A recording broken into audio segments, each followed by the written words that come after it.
Salut à tous, bienvenue sur la chaîne. Louis de Funès est une légende du cinéma français, un acteur dont l'énergie explosive, les grimaces hilarantes et le timing comique impeccable ont fait rire des générations entières. Des classiques comme Les Aventures de Rabbi Jacob, La Grande Vadrouille ou la série des Gendarmes ont fait de lui un nom incontournable des années 60 et 70. Comme il l'a dit un jour, le rire est la plus courte distance entre deux personnes. Mais derrière les éclats de rire qu'il offrait au public, la vie de Louis de Funès était marquée par des luttes personnelles, des tragédies familiales et des problèmes de santé qui ont assombri son parcours. De son enfance dans la pauvreté à Courbevoie à son ascension vers la gloire, des petits boulots dans les clubs de Pigalle à ses rôles mythiques, en passant par ses crises cardiaques et sa mort tragique en 1983, cette vidéo retrace la vie d'un homme qui a transformé ses épreuves en comédie. Qui était vraiment Louis de Funès? Comment ces luttes ont-elles façonné son génie comique? Et pourquoi sa vie personnelle est-elle restée si méconnue? Restez jusqu'à la fin pour découvrir des anecdotes inédites, des révélations sur sa santé fragile, et mon analyse de l'héritage d'un acteur qui continue de nous faire rire, même après sa disparition.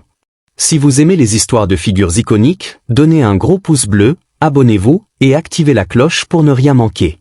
Préparez-vous pour un voyage émouvant dans la vie d'un génie du rire. C'est parti! Louis de Funès naît le 31 juillet 1914 à Courbevoie, dans les Hauts-de-Seine, de parents espagnols, Carlos Luis de Funès de Galarza et Léonore Soto Regras. Originaire de Séville et de Galice, ses parents fuient l'Espagne en 1904 face à l'opposition de leur famille à leur mariage. Carlos, issu d'une lignée noble basque liée au comte de Galarza, et Léonore, d'un milieu aisé, laissent derrière eux une vie confortable pour s'installer en France. Mais leur arrivée à Courbevoie marque le début d'une période de lutte financière et de désillusion. Carlos, autrefois avocat en Espagne, se reconvertit comme tailleur de diamants, mais ses tentatives extravagantes pour restaurer la fortune familiale échouent. Selon le biographe Bertrand Tessier, Carlos sombre dans des aventures financières désastreuses, épuisant les ressources de la famille. Dans un geste désespéré, il simule sa mort en laissant ses chaussures, son chapeau et un mot d'adieu près d'un canal à Paris, avant de s'enfuir en Amérique du Sud. Là-bas, il contracte la tuberculose et meurt loin de sa famille, laissant Léonore seule avec ses enfants, dont Louis, alors très jeune. L'influence d'une mère combative. Léonore, autrefois femme de haut statut, se retrouve dans un modeste appartement à Courbevoie, luttant pour subvenir aux besoins de ses enfants.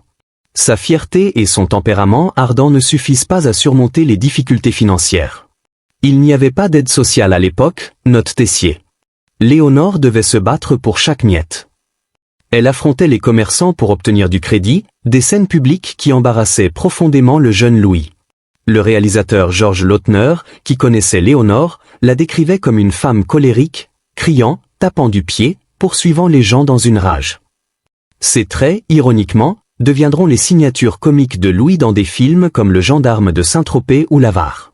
Lautner dira plus tard, le personnage de Louis, c'est sa mère. L'enfance de Louis est marquée par l'insécurité financière et l'humiliation. Pourtant, il trouve refuge dans l'humour. Au lieu de céder au désespoir, Louis a appris à faire rire les autres, écrit Tessier. À l'école, il amuse ses camarades avec son esprit vif et ses mimiques. Mais au lycée Condorcet, ses résultats médiocres et son manque de concentration le conduisent à abandonner ses études, renonçant à une carrière conventionnelle sans diplôme ni perspective claire. Louis se tourne vers la musique, un talent qu'il cultive depuis l'enfance. Trilingue, français, espagnol, anglais, et passionné par le dessin et le piano, il trouve du travail comme pianiste de bar dans les clubs de Pigalle à Paris. Dans l'atmosphère enfumée de la vie nocturne parisienne, il expérimente la comédie physique, faisant des grimaces et des mimiques pour amuser les serveurs et les clients. C'était un public restreint, mais il m'a donné confiance, confiera-t-il dans une rare interview. Surnommé Fufu par ses amis, Louis excelle dans le jazz, jouant avec une oreille remarquable malgré son incapacité à lire la musique. En 1940, il s'inscrit à l'école de théâtre Simon, où il rencontre des acteurs comme Daniel Gélin. Bien que sa petite taille, 1,65 m, 54 kg, et son apparence atypique ne le prédestinent pas à devenir une star, son énergie et son humour attirent l'attention. Gélin deviendra un mentor clé, lui offrant ses premiers rôles.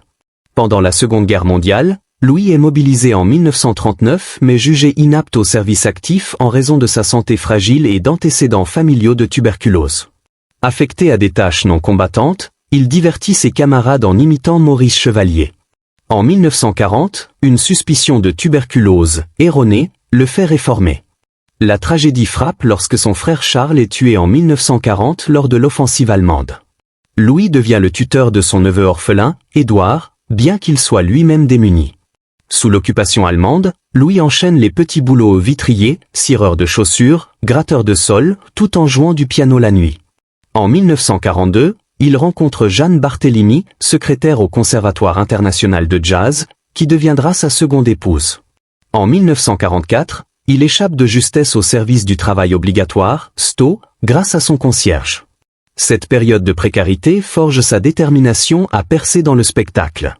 En 1945, à 31 ans, Louis fait ses débuts au cinéma dans La Tentation de Barbizon de Jean Stelly, dans le rôle d'un portier de cabaret.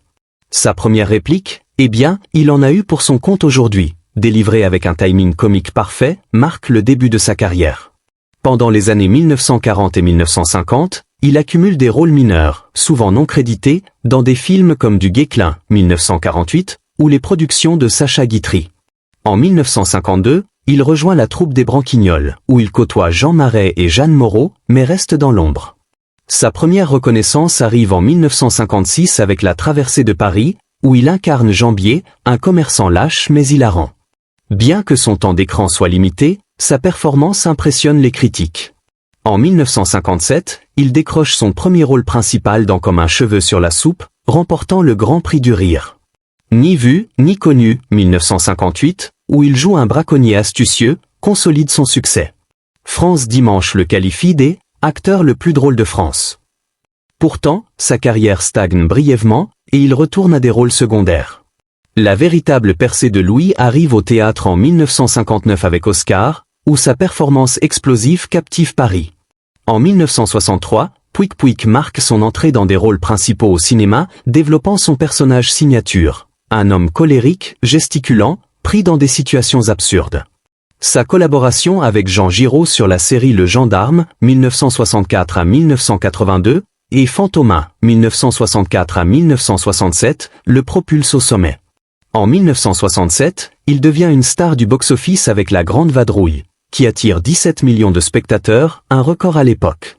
Louis acquiert le château de Clermont en 1967, un refuge où il échappe à la célébrité pour se consacrer au jardinage. Ses rôles dans Les Aventures de Rabbi Jacob, 1973, et L'aile ou la cuisse, 1976, consolident son statut de légende comique. Dans Rabbi Jacob, il aborde des thèmes comme le racisme avec une sensibilité rare, malgré les tensions liées à la guerre du Yom Kippour, qui nécessite une protection policière. Louis épouse Germaine Carroyer en 1936, avec qui il a un fils, Daniel, né en 1937. Leur mariage s'effondre en 1939, et Louis maintient une relation distante mais secrète avec Daniel, qui apprendra sa mort à la radio en 1983. En 1943, Louis épouse Jeanne Barthélemy, avec qui il a deux fils, Patrick, 1944, et Olivier, 1949. Jeanne joue un rôle clé, conseillant Louis sur ses choix de films et négociant ses contrats. Elle apparaît à ses côtés dans Nous irons à Deauville, 1962. Malgré son image publique, Louis est timide et économe, préférant son jardin aux mondanités.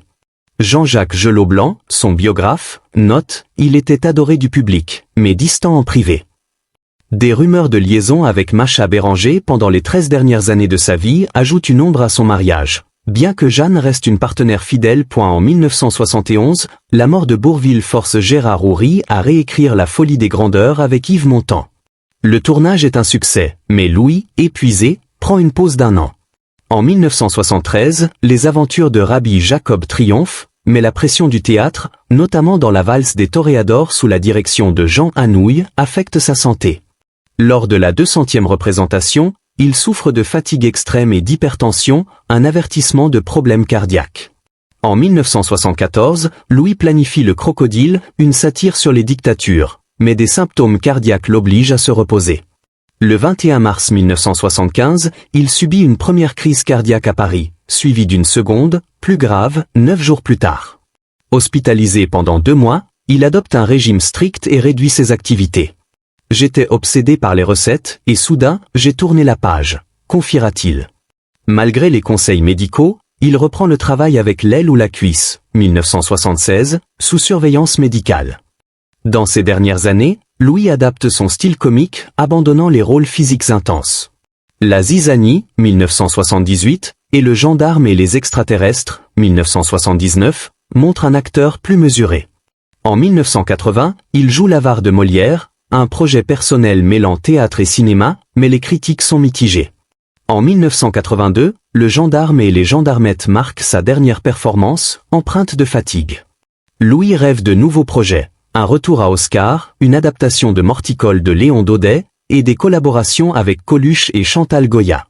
En janvier 1983, il assiste à Papy fait de la résistance au théâtre du Splendid, où il impressionne la jeune distribution par son énergie.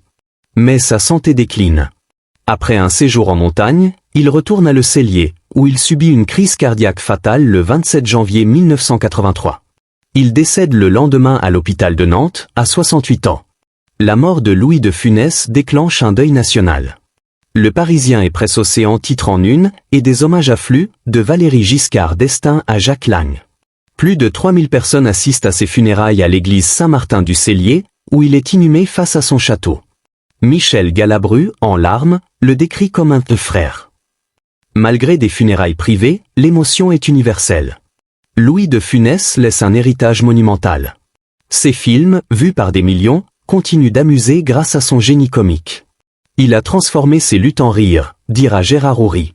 Sa vie, marquée par la pauvreté, la perte et la maladie, témoigne de sa résilience et de sa passion pour l'art.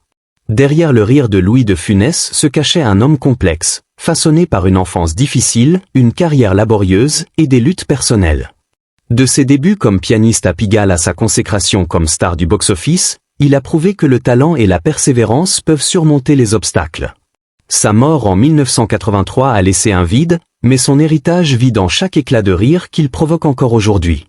Quel est votre film préféré de Louis de Funès ? Que pensez-vous de sa capacité à transformer la douleur en comédie ?